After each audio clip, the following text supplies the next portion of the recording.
Okay, welcome. Katarina here, Digital Vino today, where we talk about wine, but also the digital side and how wineries can enter the era of digital. And I also started this year thinking it could be nice and fun to talk to colleagues, like fellow wine writers or journalists or influencers. And first out is Kathleen Willcox, who I've been talking on the phone with many times, and Yeah. we also have had some conversations about wine and articles she has been writing and so forth. And she always has a lot of good information. So we will talk to her today, and if you have any questions, just write them in the comments below, and then I will ask them to her. So welcome, Kathleen, today here to Digital Vino, and do you want to present yourself briefly? Sure. I am a writer. I live in upstate New York in Saratoga Springs, and I've been writing about wine for many years now. And I have, as Katarina said, we've spoken on a few different articles, which has been really great because it's wonderful. She has such a really smart perspective on the Italian market, and it's such a complicated market. And we are also both interested in sustainability and data and trends. So it's always fun. True. So should we start talking a bit about how did you get into the wine world? How did you get interested in wine, or have you always been interested in wine? And how did it lead to start to become a journalist or writing about wine? Sure. Well, wine has always been a part of my family's culture. Growing up, there was always wine around. And, we've always been interested as a larger family in just traveling and learning and exploring the world around us. And I've always loved writing. So as soon as I graduated from college, I got a job working for a local newspaper, and it paid an embarrassingly low amount of money. So I had to live with my parents, and then I immediately, as soon as possible, fled to New York City, where I got a job writing about finance, which I learned a lot. And that's one of the many reasons now that I love writing about data, because it trained me to think about numbers and what they tell you about what's happening, what's really going on behind the scenes. But obviously that wasn't my passion. So very slowly I began freelancing and just built up enough clips and connections finally to be able to go 100% freelance and just write about wine and food and beer and spirits, all the good things in life. So except for sustainability, which is your favorite parts or topics when it comes to wine to write about? Well, I also love writing about the story and the history. I mean, we wrote, or well, I interviewed you for an article about Amarone and dried grape wines. That was fascinating because it brought in history. It brought in how this tradition, is thousands of years old. And so basically anything that encompasses culture, history, sustainability ideally, but sustainability in my mind isn't just about the vineyard. It's about sustaining traditions. Like that wine making tradition is very, to Americans at least, unusual. And it's not in danger. I kind of went into the article thinking maybe it was dying out, but it's really not. But it's certainly very specialized and on a smaller scale when it is compared to the rest of the winemaking world. But so to me, sustainability is about the vineyards, about sustaining cultures and traditions, but it's also about how you treat your employees and the community around you. No, for sure. I mean, I just read an article yesterday that would come out for the Vintner project, I think, in the next few days. Great. And then I realized actually that there is also, I mean, when you talk about ethics, it's not only ethics, but it's actually sustainability there too, because it's like all about the people and helping, an area to develop or to get back on its feet. So I don't know. What do you think about those kind of topics? I am very interested in those topics. And I think that COVID has really brought a lot of them into stark relief. I've spoken, and also the Black Lives Matter movement and the sexual harassment scandal that happened in the industry this year. There's really a lot of work that needs to be done. And there's a lot of work being done to make sure that people, regardless of their gender or background or economic background, have equal opportunities. Because that's one of the things in California and in areas where it costs a lot of money to buy vineyard, there aren't getting in as a young winemaker without a trust fund is next to impossible. So now there's a movement towards urban wineries that I think is really interesting. And I think it's all important and it's all relevant. And I know I spoke to a lot of winemakers in Europe over COVID who are struggling with labor issues because, usually they'd be getting labor in from other areas of Europe. And, that was really not happening. Yeah. Did you see that a lot in Italy? I think it's more probably harvest work. Okay. Yeah. I'm not really sure, but I think, in certain areas, like in Northeast, it's probably a big issue.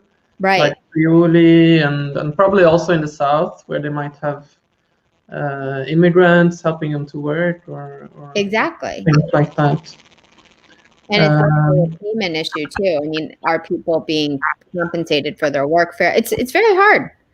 And these are small wineries, so they can't afford to pay. And I'm talking about American wineries now, but they can't afford to pay everyone $20 an hour necessarily, and still make a profit. So but I mean, people need to make a living wage. So it's very difficult to balance everything. No, that's for sure. No, that's interesting. So. What did I want to ask you? I wanted to ask you also about like the challenges, because you talked a bit about that you kind of worked on creating your curriculum, your CV to be able to start writing about wine more professionally. So for people who want to start writing about wine, what would you suggest? I mean, what are the main challenges in your opinion? I think sometimes the biggest challenge is just your ability to withstand rejection. I mean, most of the time when you pitch stories, you're just not even going to hear back. So as long as you can deal with that, and also I would suggest, and I certainly did this and still do this occasionally if I'm really passionate about a subject and I can't get an editor to bite, you're occasionally going to have to write an article for free, which I know is really painful. But I also think writing longer posts on social media, getting to know other writers, maybe starting a blog. There are a lot of ways. And then before COVID, of course, it was a lot easier to go to events and meet winemakers. And once you start meeting winemakers and other writers and other people in the industry, you'll get great ideas for stories. And, eventually you just have to persevere. No, that's true. I agree. Generally, the more you taste and the more people you meet, then you never have a lack for stories or things to write about. Normally, for me, it's the other way around. I don't really have time to write. I know. And I think social media is important. I mean, I know social media gets slammed a lot and people think it's ridiculous, but that's how I met you. That's how I've met a lot of people in the wine world, and people that I write with today or even write for today, I ran into on social media. No, for sure. I think without social media, it would be hard to start writing if you didn't have really a professional background or the right contacts already from family connections or from whatever university connections. I think it would be really hard. For me, at least, it would have been very hard if I wouldn't have had social media to connect with people. So right. So anything, if we should go over and talk a bit about wine again. So which were the wine areas that you were fascinated about first? I mean, where?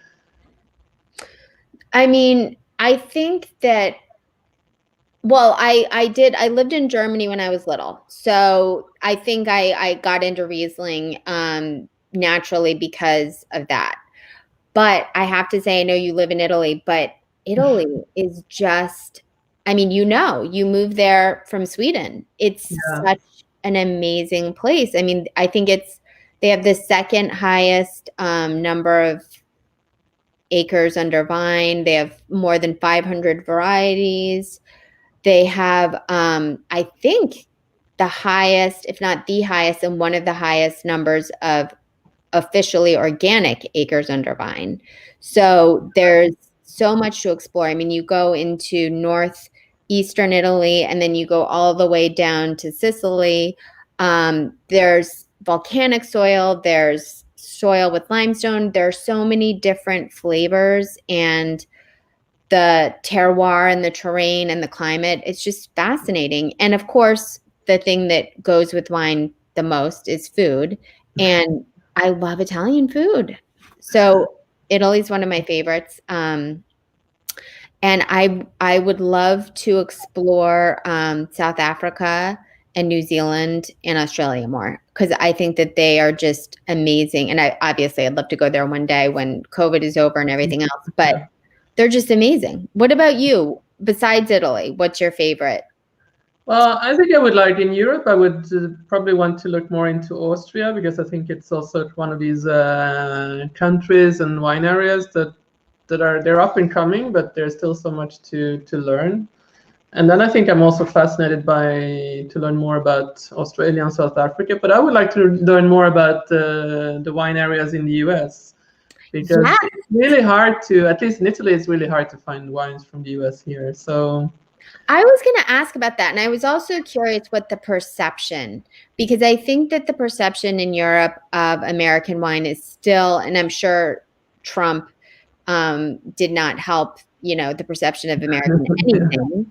But is the perception, what is it? I don't want to put words in your mouth, but generally. I mean, I think at least in Italy, I mean, if you go to Milan and to Rome, you can find, American wines, but otherwise it's generally very hard. I mean, I drink more, but mainly it's Napa wine when I'm in Sweden, because it's easier with the monopoly. It's easier to find access to American wines. But otherwise, it's also very hard, because I mean, also sometimes, like also lately, American wine producers have contacted me, but then of course they don't want to send samples to Europe, because I think it's difficult for them. Right. So it's hard to do something then, because I would like to or have to taste the wines to be able to say something about them, because otherwise it would feel very weird. Absolutely. And there's such a range, even in California and even in Napa, there's such a range in quality and flavor and the type of grapes. It's just amazing. And then, I mean, the Finger Lakes, which is a few hours north of me, that's an amazing region too, but it's more German and Austrian style. Yeah. Actually, there's if you remember Montefiorale, they actually had a couple visiting them some years ago that then wanted to start producing wine, and now they set up a winery in Iowa, I think. Wow. 5 years ago. So I think that was pretty cool. I haven't tasted their wines, but apparently they had brought a couple of bottles when they came to visit, I think 2 or 3 years ago. So the Midwest is exploding with wineries. I mean, Michigan is doing great things. And I haven't tried a lot of them, but what I have tried has been very good. Climate change, which we don't like, obviously, has really kind of opened up a lot of regions in the U.S. And I understand, even in Sweden and I mean, have you seen wineries starting and vineyards? I mean, it's just the beginning now. Yeah, but still there has actually been wineries since, I think the first few ones were probably like 15, 20 years ago, but the first real ones were probably like between 10 and 15. There's actually a friend of mine who used to go to high school with me, and he's one of the first, I think he was the first to produce his own sparkling Champenoise method wine. Oh, wow. I tasted it when it was still like on the pupitre. I think it was like 7, 8 years ago. Okay. Which was his first harvest, so it wasn't that great, but it was interesting. But he also, yeah, I think he has a collaboration with someone in Bourgogne in France. So I think they sent him grapes, and he then turn it into sparkling wine because he only has like 1 hectare or something. Right. And what is he growing? Well, he's growing mainly white grapes because those are, I think they're growing best, have best results. So he has a bit of Pinot Bianco, Pinot Meunier, and some other similar clones. I think something Pinot Noir, but it's a kind of a German clone, I think. Very interesting. But there are more and more people who do red wines now also, but I think it's a bit more difficult. When I tasted a red wine years ago, it was nothing that special because it's hard. I mean, there wasn't that much sun, so it's I think a year to be able to. But I still have to visit a lot of wineries because I haven't really. I wanted to do it this year, but of course, No. with COVID, it's not that easy. No. And the other thing is, and I found this, I went on a trip to New Jersey and it was a COVID safe trip. I mean, we were all wearing masks, we were all driving our separate cars. It was a press trip, but they made it as safe as it possibly could have been, and there were no issues. But one thing that the winemakers there spoke about, and we were all blown away, by the way, by the quality. But one of the things, the really pervasive issues, is that no one, unless again you have a ton of money, can afford in a new and up and coming region to really research where the soils are that are going to be best suited for which grapes. And Yeah. I mean, so really that's one of the many challenges for an up and coming region. Until they have enough, it's almost like you just have to hope for the best and then figure out, okay, where should I plant my next vineyard? Once you've kind of proven yourself. So yeah, when we talk about up and coming, I mean, I was also thinking about that. We talked about women, like few women winemakers and black winemakers before, because I read a lot of some articles about it in the autumn. Do you see that there's a change, like at least in the US, coming about, or? I do.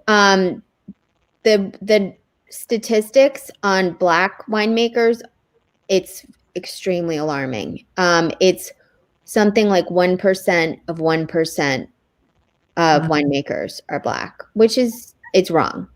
And it's, you know, you could go into the reasons. We could be here until February discussing them. But I think that it's changing. I think that people want it to change. The question is, how fast will it change? And are steps being taken by institutions, not just people who feel that it's wrong, but, you know, are colleges moving to actually recruit people of color? I think that it's going to have to be an active attempt, not just we want to welcome everyone. Yeah, no, for sure. I mean, here I think it's not like there's a lot of people who are like women who are winemakers, but I think it probably until 20 years ago was more hard for women to work as enologists, because I think that's still very male dominated profession. Also, sometimes when I see these meetings with the enologist associations here, it's like half of the rows. So, you know, when they put chairs and they have these kind of speakers, it's all men. I'm just always like, you know, why don't you put the women in the front? I mean, it's not fair, you know, that all the men are sitting in the front row. So yeah, it's kind of strange almost, but yeah, I think just, you know, habit. I think they're not even aware of it themselves, probably. So. Right. No, I think that's true. And I think that we all do our part to, you know, subtly, even with our children, I'm constantly trying to monitor what I'm saying, because I have a boy and a girl, so that I'm not subtly implying that this is, you know, what girls should do and this is what boys should do. Because it's pervasive in the culture. Yeah. I mean, you go into, I don't know about Italy, but if you go into a toy store, I didn't realize it was such a problem until I became a parent. And there's a boys' toy section and a girls' toy section. And, you know, the boys' toy section is much more fun than the girls' toy section, in my opinion. I mean, the girls' toy section's like dolls, and I mean, it's really weird when you think about it. But no, I agree. No, also because I mean, most of the enologists are very nice people. I mean, the male. So I think that they're not really. I don't think they think about it themselves. Now I don't think the women think about it either, because I asked some of them, like, why don't you claim your space? You don't have to do it aggressively, but why don't you just, no, you just. Right. It's okay. It's okay. It's awkward. It's awkward to claim your space.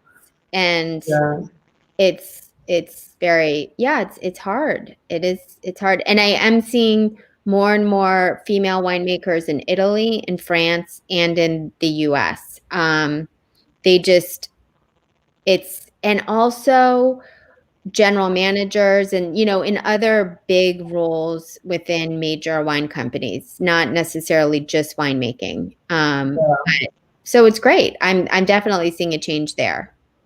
No, that's for sure. Anything else that you think is important to know about you as a wine writer or wine journalist? What would you like your wineries like in Europe to know about your way of writing? Well, I always try to tell the story behind the label, and I always try to connect what's going on at the winery and what's motivating the winemaker beyond just making great wine. So did they grow up doing this? Are there philosophies attached to it, whether it's wine growing philosophies or just keeping, especially in Italy and in France, keeping kind of hundreds of years of traditions going. So that's really what I love besides sustainability. But what about you? In addition to sustainability, I'm curious. In addition to sustainability, what is your mission as a writer? Well, I like to tell a story about the people behind the winery. So, because a lot of people ask me why I don't score the wines I write about. And I'm just like, I don't really like to score wines. I like to talk about the wines in a way that make people curious, but not because I write about, the taste or the smell or, the technical, because you can read that on the website anyway, so you don't need me for that. And also, did you have any formal wine training? Any wine? Because I don't. I'm just putting that out there. But no, I am a sommelier actually. Oh, you are? That's right. Okay, I totally forgot about that. But I'm more theoretical side. Right. So I could do the practical if I want to, but I'm not that. It's never been my thing. I was more interested in the information. In the story. Yeah. Right. And I think I know that obviously some things are written in stone, and, I'll drink with sommeliers and I'm blown away by their precision. But I do think that sometimes it is a little subjective. So I also think that it's nice to give people that room to explore the taste themselves. But I always give my opinion. But I like you don't rate it on a scale.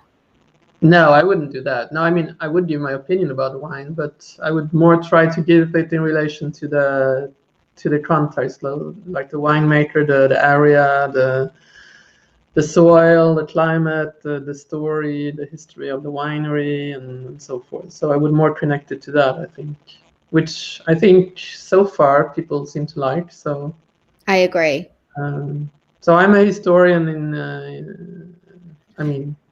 my education. I'm a historian, so I also worked as a history assistant lecturer. So history for me is like the main thing, I think. Yeah, I agree, and I think it's really interesting, and I think that's what people connect to. Yeah. I don't have anything against the people who score the wines. No. I just think that in the end, there's a lot of people who do that. So it's more, and there are a lot of people who go on the internet looking for that. So there's definitely a market for that. Yeah. But then, there's a few of the bloggers who do that a lot too. So, I think it's okay to not do it because you have a lot of this kind of information, as you say, to find anyway. So yeah. I have a question for you, another question for you. How do you see, sorry, how do you see the Italian market doing this year with, I mean, not projecting necessarily, but how did you see it doing last year with the lack of tourism and all of the challenges with COVID? Have you spoken to winemakers who are concerned, or is it more like they've been, it's just 1 year and they'll be okay? I mean, I think it depends because, like in the spring, they were all very kind of concerned because, of course, they had no. I mean, a lot of people were, a lot of wineries had a big part of their, as I said, yes, also in Napa, of their income was from tasting rooms and visits. So of course they lost all that income. I mean, some wineries has then managed to somehow shift to more online sales. But Right. still, it's not, the entire or the main. They still need other channels too. I think when you're a bit larger wineries and you have the supermarket Yes. channel There it and is, the supply chain. Yep. then you don't have, okay, you might have problems anyway, but you don't have that because those sales have gone up. They have increased, I don't know, with Absolutely. 5-6% last year. So Right. I think I read. So I think then it's not. And some wineries, I mean, some of these kind of bigger supply chains also kind of, I read, pick smaller wineries to present in the supermarkets, but still it's not, something huge. But I think for the small wineries, if they manage to sell a bit online, but it's also hard because, it's not just to go online and have an e-commerce and start selling, because if you have never told your story, if you have never talked to your, doesn't have to be followers, but the people who kind of, drink your wine or like your wine, I mean, you can't just start talking to them and expect them to buy again and again And it immediately. also costs a lot of money to ship the wine, and you have to pass on some of that to consumers, which no one wants. It's very, yeah. It's been the Yeah, same thing here. It's been really hard for winemakers, except for ones who have either a great diversity of their business. They grow grapes. They also, crush grapes for other wine. Those wineries are better off, and also the ones who have already been in the grocery stores. But yeah. a lot of other wineries, and also our wine clubs in the US have really taken off during the pandemic. Does Italy do something like that?